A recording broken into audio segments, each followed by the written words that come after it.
Hey, welcome back to a very special episode of the Moto Marketing Podcast. I'm your host, Luke Nestler with Impact Results. I'm excited today because we're talking about the little understood topic of getting sponsored, being a sponsored athlete, being a sponsored influencer.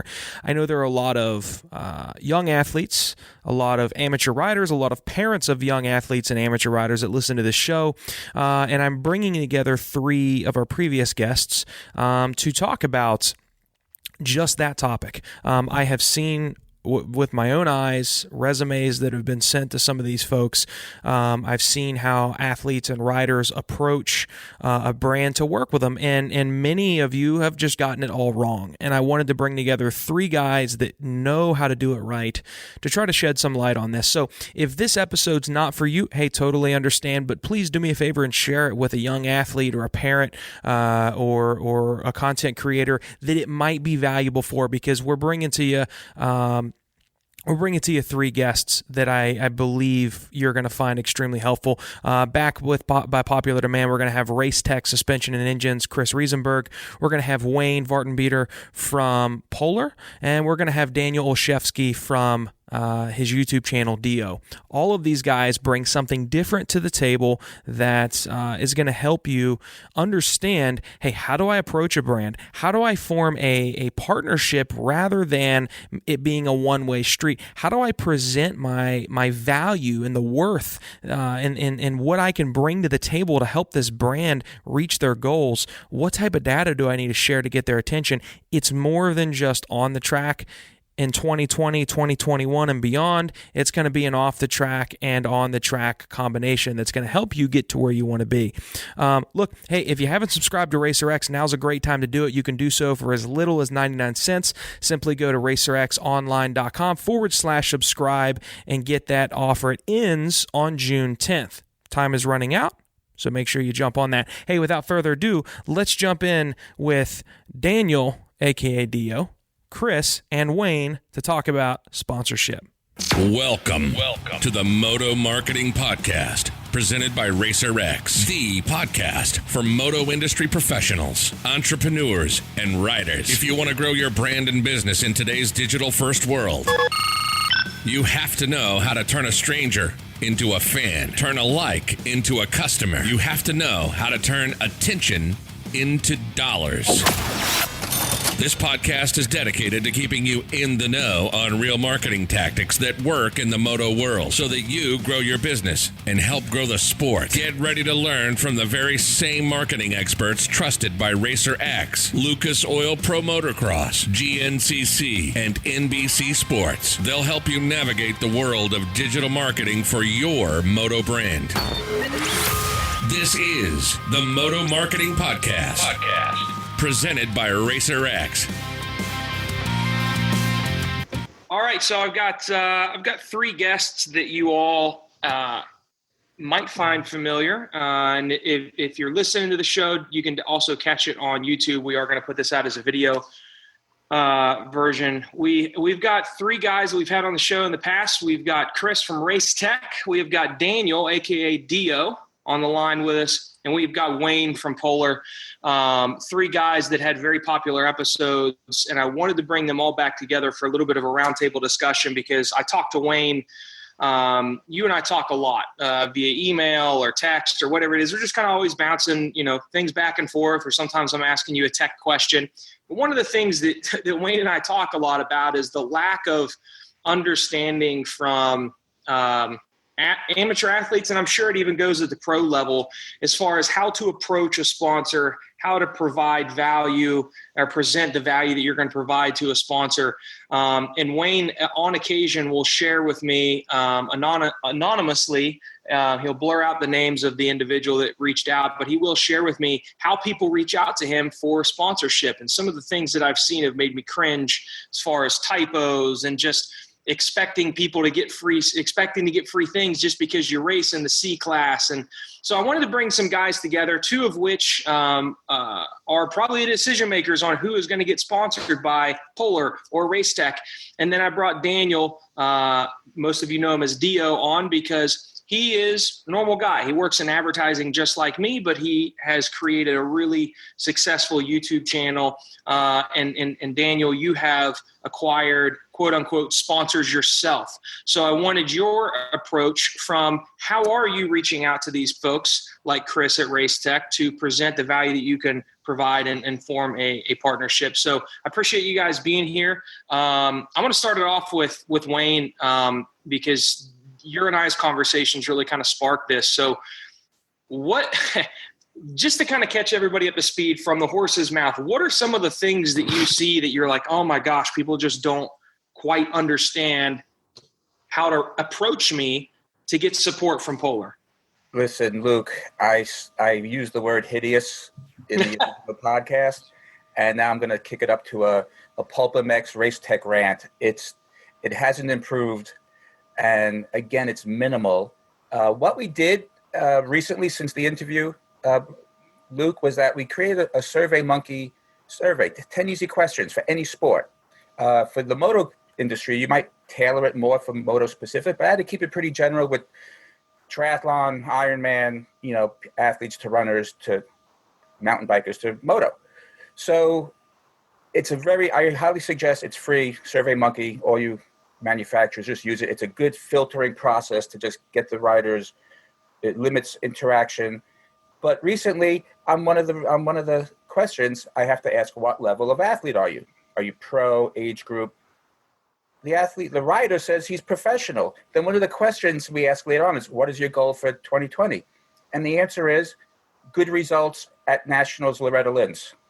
So I'm thinking, again, I'm the new guy here, but that's the amateur national. So how could you tell me you're a pro and you're telling me you want national, age group national results? So even that was a little, Well, and something that I've seen too with Wayne and Chris, I'd be curious to see if you have ever gotten any of these.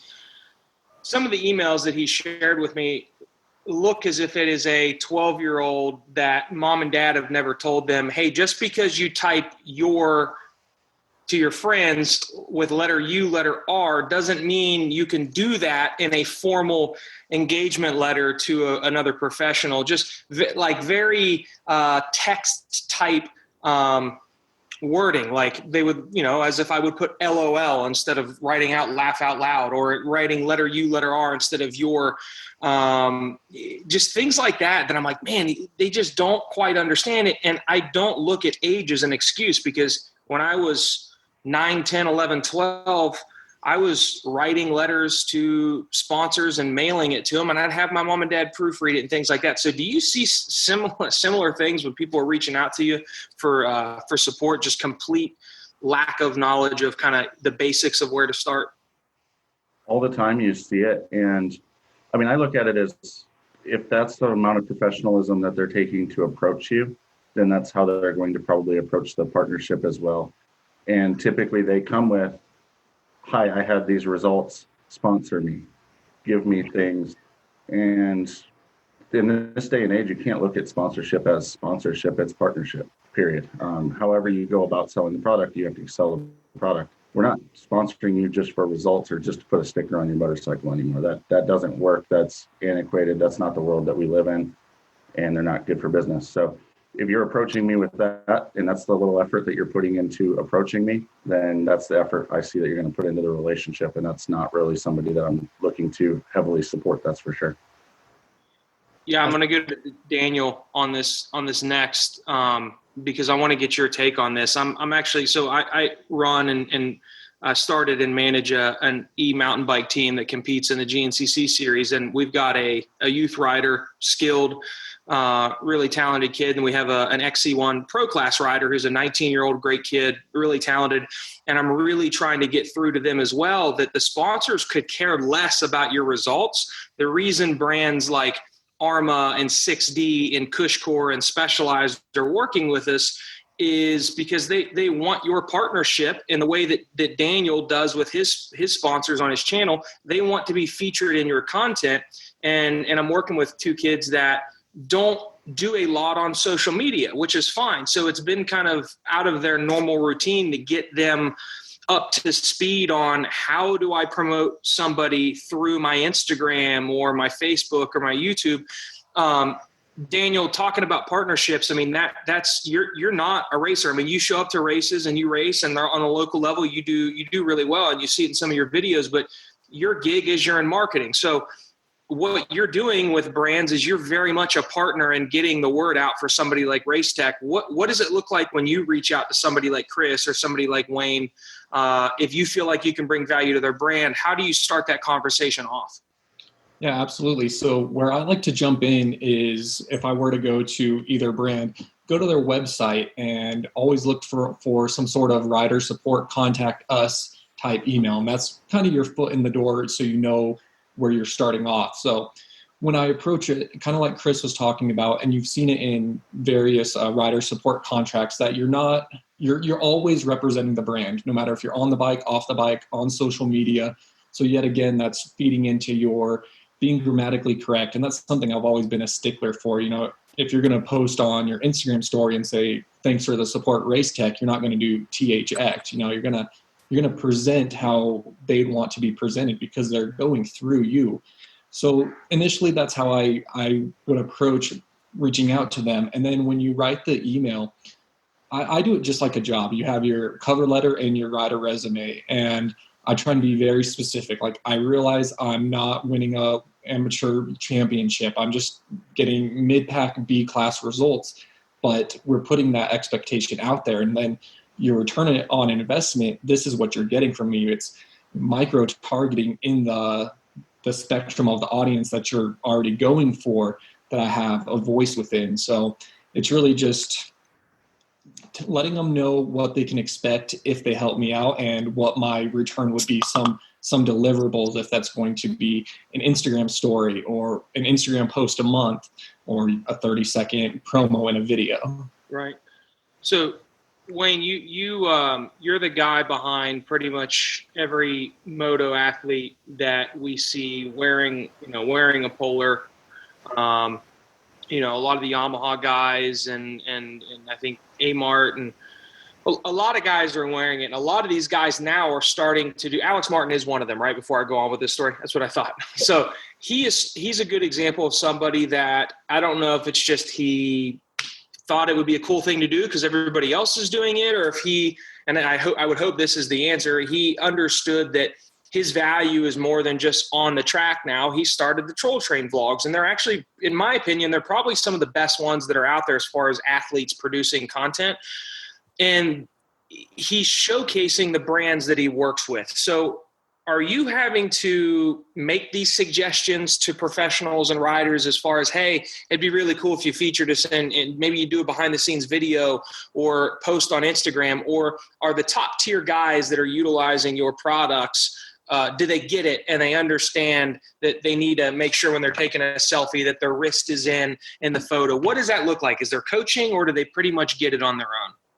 So I would never really ask for content creation from them because we don't pay them. But it goes back to the relationship with the athletes. And as I said in episode 22, that I always thank the athletes. And they know that I'm not a rep, I'm as well as a fan. So when I watch a Troll Train vlog, I'll thank him when I'm big on YouTube lately because we're home. So I'll watch Troll Train and then I'll watch through it. And then once I see the transmitter, I go right to email and just thank him. Someone else who's been wonderful is Marvin. Marvin's always wearing that transmitter, and it's not, I don't feel comfortable asking any athlete like, hey, you owe me a post, or can you do a post? Because then I think you sort of lose a little bit of leverage in the relationship with, if you find, but this is where the moto guys are phenomenal, where most of the time it'll come organically. And again,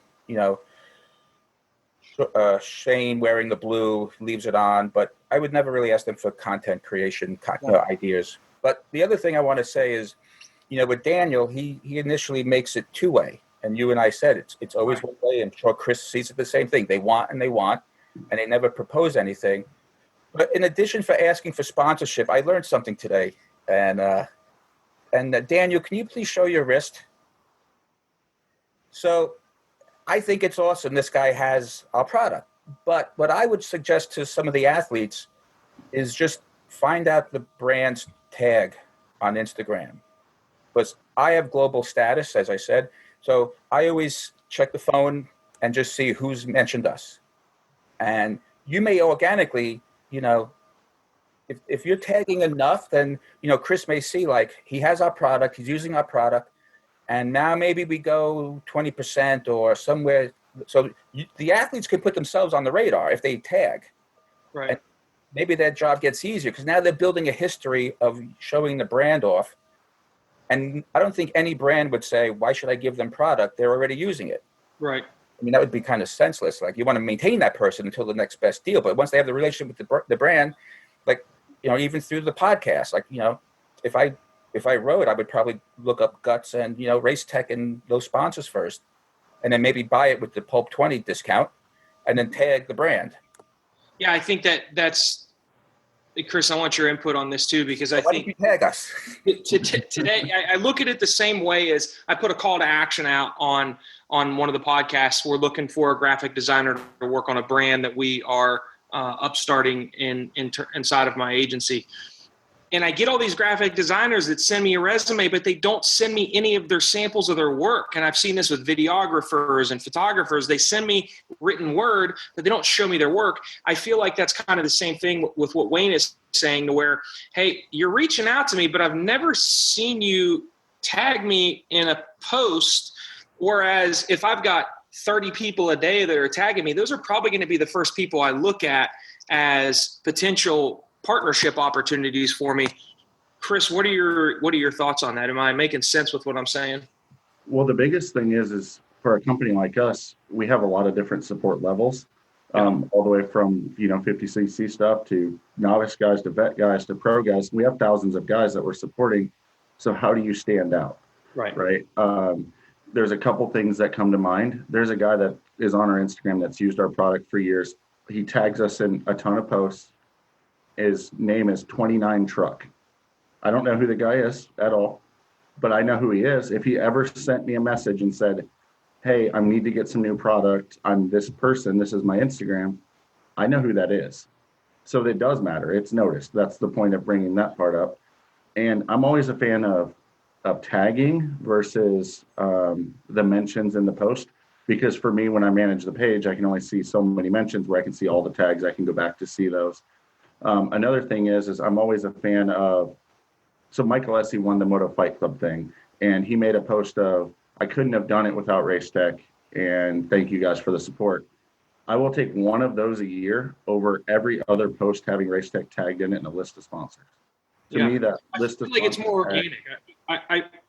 I feel like the Michael Essie and Ryan Villapoto era, it was very not genuine at all. How those guys, and it's no knock on those guys, but it was like they were machines and they were robots coming out, to where it's, I just want to thank my sponsors, and then they would go down through it rather than showcasing how that product actually fits into their life. That's what you're saying with that post, to where it's, I couldn't do it without. Okay, everybody else in the world has said that, Michael Essie, but what if he's tagging and showing how much he uses that product? Is that kind of what you're getting at? Not in this situation. Normally, I would agree with that, is it has to be very authentic. This one actually was super authentic, and I didn't repeat the words exactly properly. But it was a post, instead of just listing all the sponsors and we just are in that list. I gotcha. A lot of guys do that. They'll do it every single post. I'd rather them not do that and focus on one sponsor at a time. Oh, I see what you're saying. Do it like what Mike did in that post was, he said it made the difference between winning and losing. It was actually his words, which was really cool and authentic and real. And we had some stuff that morning where we had a phone call, not myself, but one of our tech guys that helped him for that race to make that happen.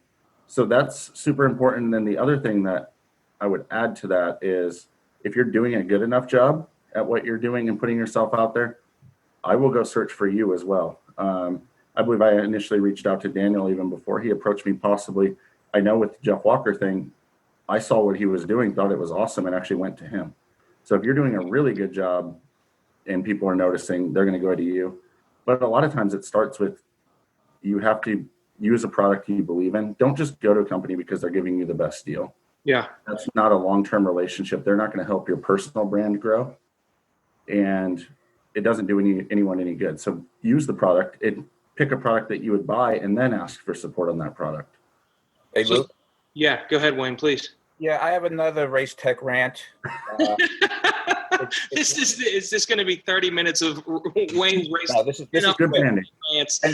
I love it. Go ahead. Chris, let me know if this bugs you, but immediately it turns me off when someone loves our brand or solicits us. I go to Instagram and I don't see follow back.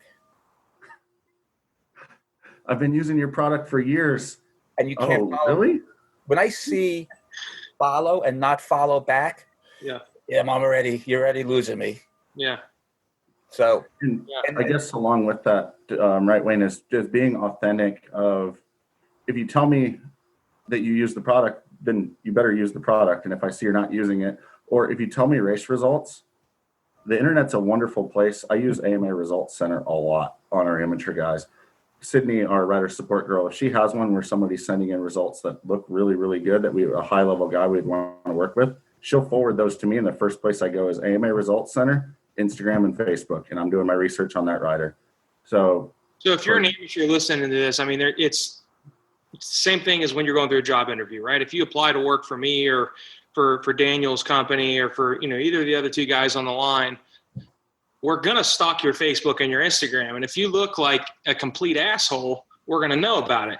Well, it goes for everything else. If you're telling me you're an A-class rider that wins every race and Chris can't find you anywhere, it's a little easier to find that now than it was in 2005. And I think there's a lot of that went on back then. And I think probably people try to get away with it now, but you're going to uncover it really quickly.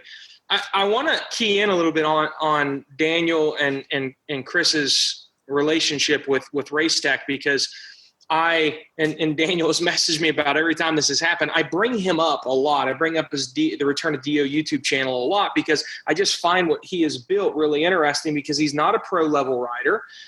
He's a normal guy with a normal job that's a good motorcycle rider, and picked the camera up one day and started to record his experiences. And now he's able to capitalize on it. He still has his day job, but it gives him more opportunity to do unique things. So I bring him up a lot. Then I brought it up to Chris, and Chris was like, yeah, we actually work with him. And I don't know if it was when we were on air or after we got off air, but you had mentioned that, some of the most successful campaigns, that's not the best word, but that's what we'll go with, that you've done with influencers. The Return to Dio, Daniel, was some of the best. And it's because he's more like me than a Marvin or a Cooper Webb. Like, I can relate to Daniel. How did that relationship get started? And Daniel, what were some of the things that you really keyed in on as far as trying to over deliver for that relationship with Racetech?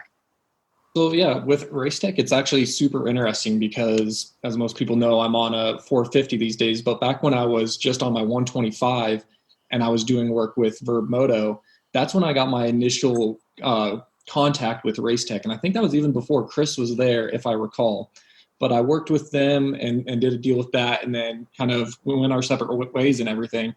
And Chris and I met through the video game world, funny enough, and he moved into the Racetech position. So once we started talking and he started helping me out, then it was just like he was talking about Instagram posts and just talking about it in the videos and just really showing how much support they gave me and how much it changed my personal riding experience. Because again, I'm a weekend warrior. I ride once a week as much as possible, and just wanted to show how it's something that I believe in, something that I trust in, and that I put full support behind. And if someone else is in the same position as me, it's going to make a difference for them. So a lot of it has came down to my YouTube, of course, but just social media. I'm sure Chris could tell you, since he's on the Instagram every day, I'm one of those people who will tag multiple posts a week with Racetech.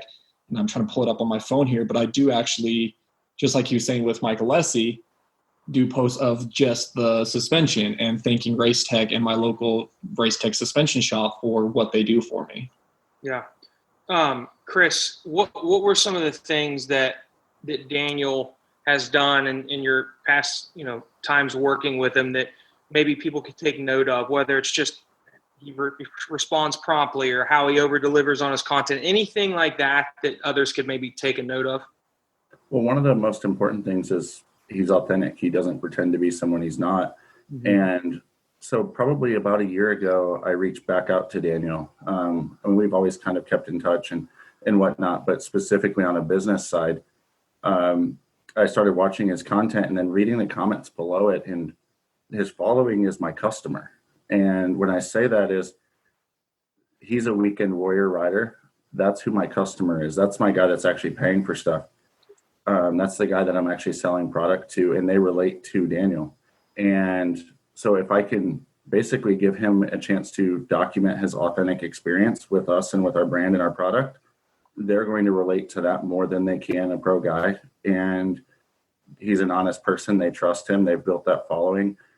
And so what I did is I was like, here's an idea to Daniel. It wasn't, hey, go make this piece of content. It was, here's an idea. Here's something we can do. What do you think about this? Instead of sending your stuff out to us, you have a guy down the road. That's what I would like your authentic customer to do, or my customer to do. And the user, not a high level support guy. Yes, most of the time they come directly in-house. I don't want that. I want to show what my customer gets. Yeah. So sent Daniel down. He has a relationship now, and he just documented his experience, period, with the product from start to end, going to get the stuff done before and after. And it was great for business, on the flip side, because it was authentic. People can tell, they can see through that. Mm-hmm. I'm going to throw it under the bus, and I'm sorry, the Rockstar Energy posts every month that you see all the athletes doing. Yes, I see Rockstar, and I see something phony that the guys don't believe in. They don't want to do because they're very canned and not real. Mm-hmm. So be yourself. And I don't care. There's an audience out there for, I would help Stank Dog in a second. Mm-hmm. Is he my type of guy? Yeah, he's actually pretty cool, and I've talked to him, but he's not necessarily the person I build the brand around, but he has an audience and a following, and I want that audience and following as a brand, as a company, and as a person. I think he's done a great job of that. You know what? He's different, but he's authentic and he's real and he goes with it. And then I have a Jeff Walker on the other side of things. He's the same way. He's showing what he's going through racing, and he has his own following, a different crowd. So yeah, as long as you just be yourself.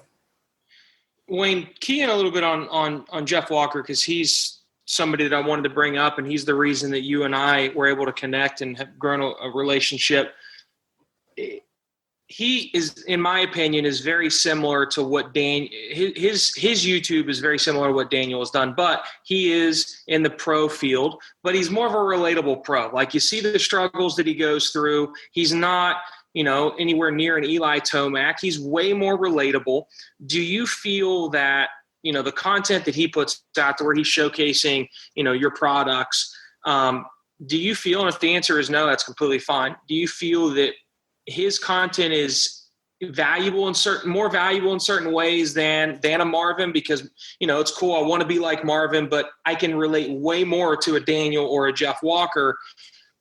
What are your thoughts on that? Yeah. So I watched one of Daniel's videos, and see someone like Daniel, I could see, Jeff Walker, I could see working with him and then asking for suggestions and posts. Mm-hmm. So I could work with the amateur who wants to build a relationship. So with a Jeff Walker video, I watched the beginning, and he turned on his Vantage M, and then I don't know why I sat through the video, but at the end he showed the download. So he highlighted, and that was really over delivering. Like, mm-hmm. All right, he makes it known, he puts on the watch. A lot of our elite athletes feel that they just by wearing the watch, they think they're doing the right thing. It could be a runner or a triathlete. So that was pretty interesting to see the in-depth download, which is also something that Troll Train did with Roxon. So those are the people that, they got creative, they don't have any entitlement, and the amateur rider then, it's very rare that, I give out discount codes that I even see the tagging. Like it still goes one way. Yeah, I'm hoping it's two-way. But with Jeff, I could now make suggestions. We have a good relationship. He's delivered on his word. Sure. He's in the circle. So as we kind of start to tie things up, something that I want to get everybody's take on is really, in the next 12 months to 10 years, helping the youth of today that are going to be tomorrow's pros, those that have the opportunity to get to that level, and even those that don't turn into pros, looking at somebody like Daniel and understanding that, hey, man, if I start now and I really crack the code on how to document my life and my journey and using these products, that I could monetize and build my own brand and be able to do what I love and not make it to the pro level. Where does that have a place as opposed to the Carmichael Stewart Reed era, to where it was just, win on Sunday, sell on Monday. You don't have to do anything except show up and kick everybody's ass, and then you don't hear it. What Blake Baggett is still doing today, which is complete silence. His wife is way more active on social media than Blake. That's not going to work for the kid that's 11 years old that wants to be a pro tomorrow. And I think Hayden Deegan, I don't know if any of you work with him or not, I think what the Deegan family is doing is probably the best example that I could use. What does that look like tomorrow and 5-10 years for companies like you guys, as far as your expectations for, we'll just call it the pros or the high-level amateurs? You want to go, Chris? Sure. I mean, a lot of it comes down to you have to build a brand for yourself. Mm-hmm. And you can build the brand by winning a whole lot of races, which is really difficult to do, and that's not a guarantee. Or you can build a brand by building a following like Daniel's done, or a Jeff Walker's done. Or if you're really good, you do what Adam Cincerillo does, and Yes. you do both. You win a lot of races and build a brand. Blake Baggett, he can get away with it because he has a big following, because he's on TV a lot, because he wins a lot of races. Yeah. If he was a 14th, 15th place guy, we wouldn't be talking about him at all right now, because people wouldn't know who he is. And that puts a lot of pressure on me as a brand when I work with a guy, because I'm not a guy, we don't write a check to anybody. The guys that use our product believe in it. That's it. So I'm working with a different level rider than a Blake Baggett or a Ken Roxon. I'm working with the privateer guy. So for me to advertise as a pro rider, say an Alex Ray, for me to even advertise an Alex Ray, people have to know who he is. Now, luckily, he's done a good job of building his brand himself. When I first started, my top guy that I had to work with, and the brand wasn't doing very well at the time, was Ben LeMay. And I love Ben. He's been with us a long time. I just saw him a couple weeks ago. He believes in the product.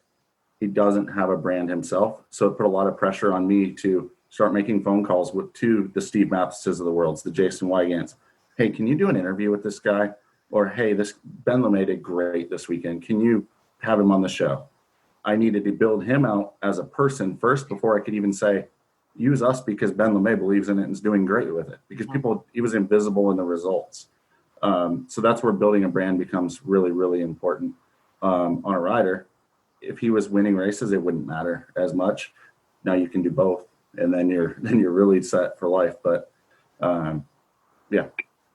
Wayne, what do you think about that? What could you add? Yeah, so we actually pay a few elite runners and triathletes, and we actually worked with an agent, and we actually told the agent, we don't care if he ever wins another race, because they're going to grab the finish line banner and hold it up over their head, and there goes the watch, right? It's out of view. We would rather have social media content all year, and we would like 1 or 2 posts a month. And this agent thought that was asking too much, believe it or not. So the agent was more of a coach than an agent, and we dropped the athlete because they couldn't do 2 posts.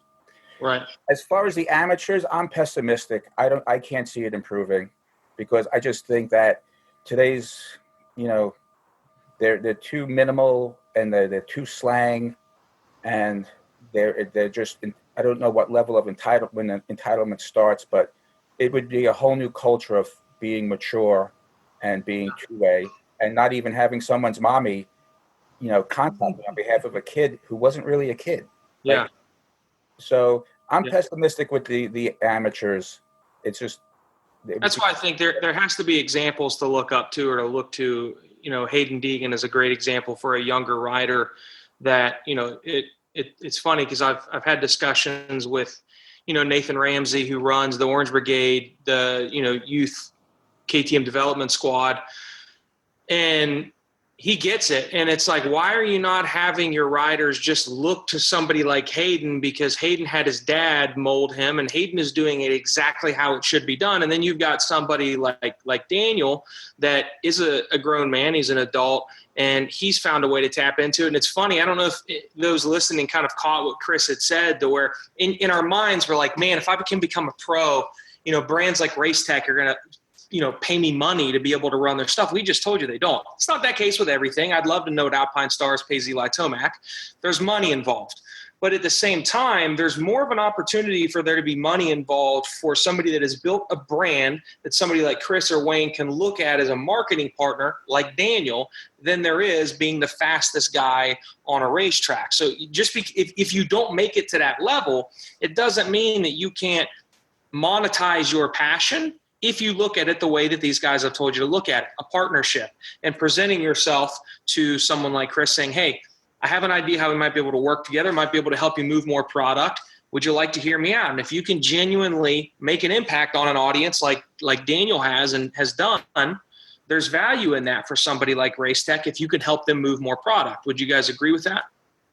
Yeah, one of the things I wanted to bring up that goes along with that too is I actually heard a story about one of the amateur guys, a top-level amateur kid, and that's since gone pro. And he had a company approach him with a pretty small monetary offer to run their product. And instead he said, don't send me that money. Spend that money on advertising with me featured in it, because he wanted to build his brand. That's awesome. That type of person gets it. They understand it long-term, or for the other sponsor that's paying more money to make them happy because they were going to deliver more impressions, to have a bit bigger name, build their brand, and be better on that side of things. I missed that. Was that a younger rider or was that a pro?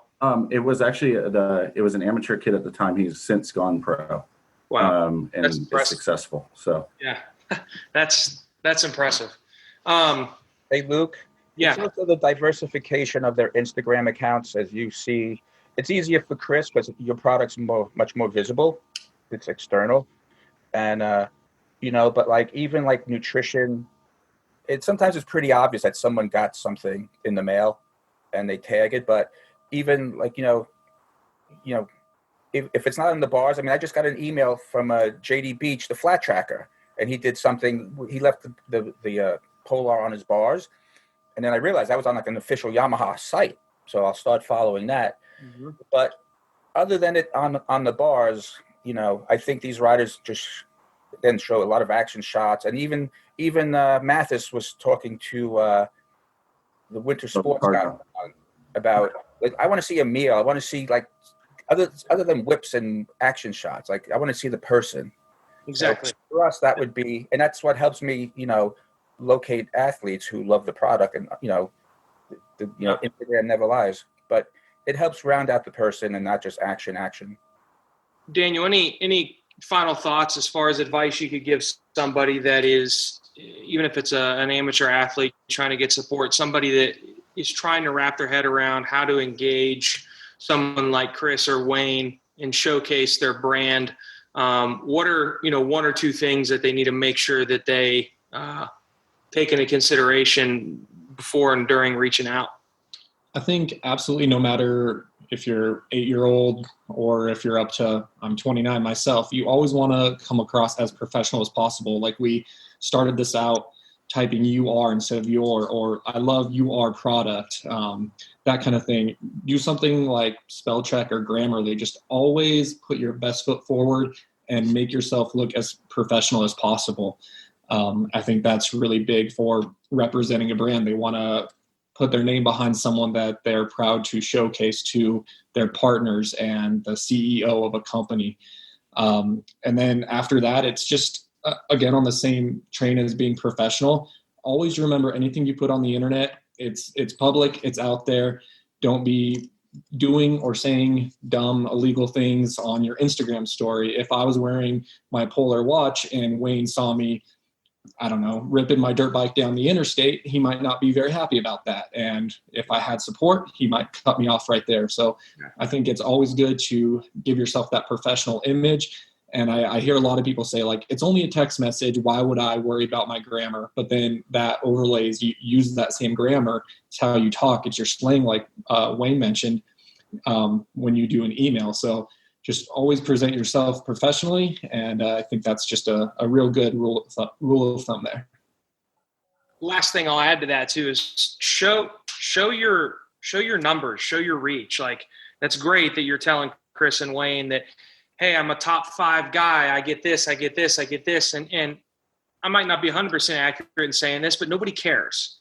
If you come in and you show me those results and you also say, I also make a conscious effort to do a weekly upload on YouTube, and on average, my videos get 3,000 views per week or per month. Okay, well, that's great. That doesn't have, it's not 30,000 views. That's fine, but it's 3,000 views. Also, my Instagram following is 12,000, and each post gets an average of 600 hearts and 25 comments. Those types of things mean something to somebody like Wayne and Chris, because they see that you not only are on the track, but you also understand off the track things and how that exposure can help. So include the numbers, not just your results. The results have been, people put results in their resume for years. You've got another type of thing you can include in your resume that when Chris was a kid, he couldn't, because there wasn't necessarily Facebook and Instagram the way there is today.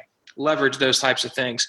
Any closing thoughts that you guys want to weigh in on before we wrap this up? Definitely. Two things. One with closing is stand out. And one of the ways to stand out that is often overlooked is at the end of the year or during the year, send a thank you. Yeah. I have about 3 kids out of over 2,000 support riders that I get a handwritten thank you from every year. That's one really, really good way to stand out. So follow through and be appreciative. Yeah, I love that. I know for myself, like after I got my last suspension update, I texted Chris a pretty long just text message and just told him everything that we got done and how thankful I was for his support. So I know it's not handwritten, but yeah, I think that goes a long way. I text Luke and tell him something I heard on the podcast and how I have that product or whatever. And I think just building those relationships is very helpful. Yeah, I agree. Yeah, and I think the follow-ups, I actually get a phone call from a young rider, I believe it's Colton, and, he calls me sir. He's very respectful. And, I think the updates, regardless of, I don't think there's pressure to give good results as much anymore as far as social media. And you don't have to be a superstar on social media, but I think, as Daniel said, use proper English, be respectful. And as Chris said, follow up maybe, or say thank you, or, a handwritten card is like, blows me away. But I get from some of our athletes and Olympians at the end of the year, they'll take a group photo, even that little thing goes a long way. And maybe old school voicemail. It's funny how something that is so old school that wasn't a big deal back in the day is such a big deal today. And with handwritten cards, I mean, we do it for our clients. And when the pandemic first started, as many clients as I could get to, I would write them a handwritten card, and it just said, hey, I'm thinking about you. I figured since everybody's at home, you might need an extra charger for your phone. And we just sent cheap little iPhone chargers, like random. And why? Well, it shows that you're thinking about them, and it shows that you're appreciative. So I use that as a business tactic, and it works. And I think it's something that's a great point that riders could also do as well, because it is business. You are helping them. And definitely, Chris had mentioned it. It stood out. He's got 3 people, and he knows those 3 people because they did that. So, guys, I appreciate you being on the podcast today. I hope this brings value to folks listening to it. Some of you might be listening and be saying, "Yeah, duh, don't misspell words," but you'd be surprised how many people don't understand that and grasp it. So would love to get some feedback on this. If you guys would like for us to take a deeper dive into it, would love to get these guys back on at some point and answer any other questions that you guys have. So we'll see what kind of response we get, and we'll go from there. But appreciate you guys being on with us today. Thank you, Luke. Thank you for listening to the Moto Marketing Podcast. If your goal is to get real, measurable results from your marketing that will grow your company revenue, then check out how Impact Media can get the same results that they have for Moto's most iconic brands by visiting thinkimpact.com. That's THINKIMPAKT.com. Have a marketing question that you want answered on the show? Send your questions to questions@motomarketingpodcast.com. Don't forget to rate, review, and subscribe to the podcast. And we'll catch you on the next episode of the Moto Marketing Podcast.